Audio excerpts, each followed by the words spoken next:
نبی صلی اللہ علیہ وسلم کو بھی حکم ہوا کہ اے نبی سب سے پہلے کس کو تبلیغ کیجئے؟ اپنے گھر والوں کو. وَأَنذِرْ عَشِيرَتَكَ الْأَقْرَبِينَ، اے محمد صلی اللہ علیہ وسلم اپنے سب سے قریبی رشتہ داروں کو دعوت دیجئے. اس آیت کے نازل ہونے کے بعد نبی صلی اللہ علیہ وسلم نے اپنے چچاؤں کو بلایا اور اپنے سارے رشتہ داروں کو بلایا، وہ جو مشہور واقعہ ہے، اور ان سے کہا کہ اگر میں بتاؤں کہ اس پہاڑ کے اس پیچھے سے کوئی لشکر آ رہا ہے، حملہ کر رہا ہے، تو مان لو گے؟ ابو لہب نے کہا بالکل مان لیں گے. فرمائیں کہ پھر میں تم سے کہتا ہوں، جب تم مجھ پر اتنا اطمینان کرتے ہو، یقین رکھتے ہو، تو میں تمہیں کہتا ہوں قولوا لا الہ الا اللہ تفلحوا، تمہیں خدا کی عبادت کرنا شروع کر دو، کامیاب ہو جاؤ گے. اسی پہ ابو لہب جو آپ کا سگا چچا تھا، اس نے کہا تبا لک یا محمد، اے محمد تیرے ہاتھ ٹوٹ جائیں. یہ بددعائی جملہ ہے. الہذا جمعتنا، اس کام کے لیے تو نے ہم جیسے سرداروں کو بلایا تھا کہ باپ دادا کے بتوں کی عبادت چھوڑ کر خود ایک خدا کی عبادت میں لگ جائیں. تو نبی صلی اللہ علیہ وسلم نے اپنے قریبی رشتہ داروں کو کیوں جمع کیا؟ قرآن نے حکم دیا. سب سے پہلا نمبر کس کا ہے؟ گھر والوں کا.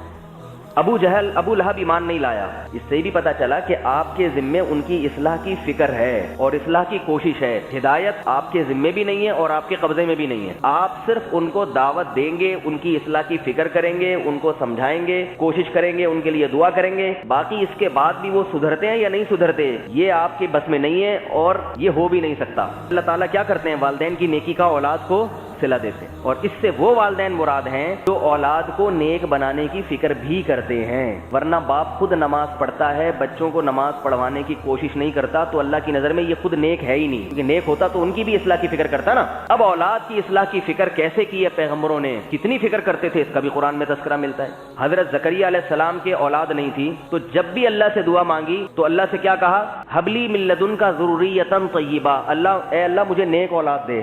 تو یہ اس کی علامت ہے نا کہ کیا چاہتے ہیں؟ میرا بچہ نیک ہو، فرما بردار ہو. حضرت مریم جو اللہ کی اتنی برگزیدہ بندی تھیں، اتنی برگزیدہ بندی، وہ کیسے پیدا ہوئیں کہ جن کے رحم سے اللہ نے حضرت عیسیٰ علیہ السلام کو پیدا کیا، اتنے بڑے پیغمبر کو، اور بغیر نکاح کے پیدا کر کے اپنا معجزہ پوری دنیا کے سامنے ظاہر کر دیا. تو یہ حضرت مریم اصل میں حضرت مریم کی والدہ کی دعاؤں کا نتیجہ تھی.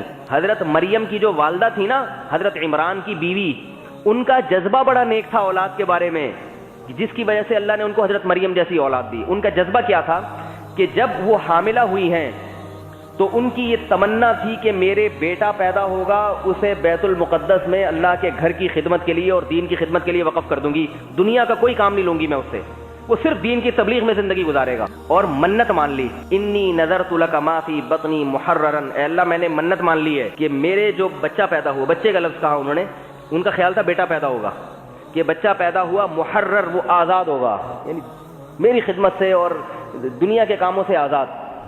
فلما وضعتها، جب بچہ پیدا ہوا تو وہ لڑکے کے بجائے لڑکی. اب پریشان ہو گئی کہ لڑکی کو دین کی خدمت کے لیے کیسے وقف کروں گی میں. لیکن اللہ نے بتا دیا کہ تمہارا کوئی خواب ٹوٹا نہیں ہے، یہ بچی عام بچیوں کی طرح نہیں ہوگی، یہ ایسی بچی ہوگی کہ جب تک یہ دنیا قائم رہے گی اس بیٹی کا نام زندہ رہے گا. اللہ فرماتے ہیں میں نے اس بچی کو دین کے لیے قبول کر لیا. ان کی ماں کی لاج رکھی اور ان کی منت کی میں نے لاج رکھی اور ان کے جذبے کی لاج رکھ کے میں نے قبول کر لیا. اب ایسا قبول کیا کہ ان کو بچپن سے ہی عبادت سے محبت. حضرت مریم جب عام لڑکیاں کھیل کود میں مشغول رہتی تھیں تو حضرت مریم کا دل کس میں لگتا تھا؟ عبادت میں. اور جب انسان عبادت کی کثرت کرتا ہے تو بعض دفعہ اس کے ساتھ کرامت والے معاملات ہونا شروع ہو جاتے ہیں. ایسی چیزیں ہوتی ہیں جو عام طور پہ لوگوں کے ساتھ نہیں ہوتی.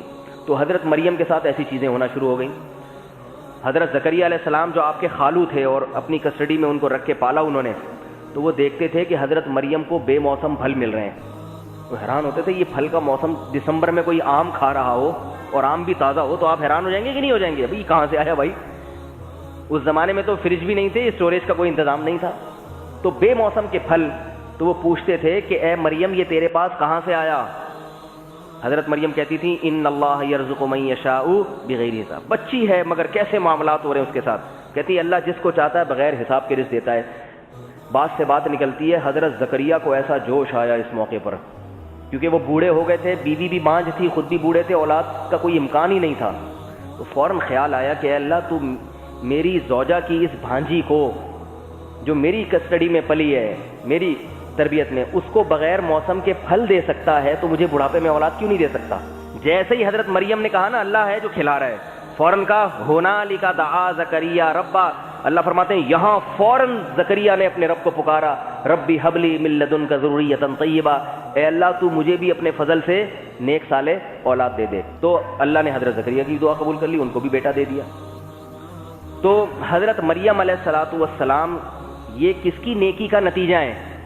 اپنی ماں کی نیکی کا نتیجہ ہے۔ ماں نیک تھی تو اللہ نے مریم دی ان کو۔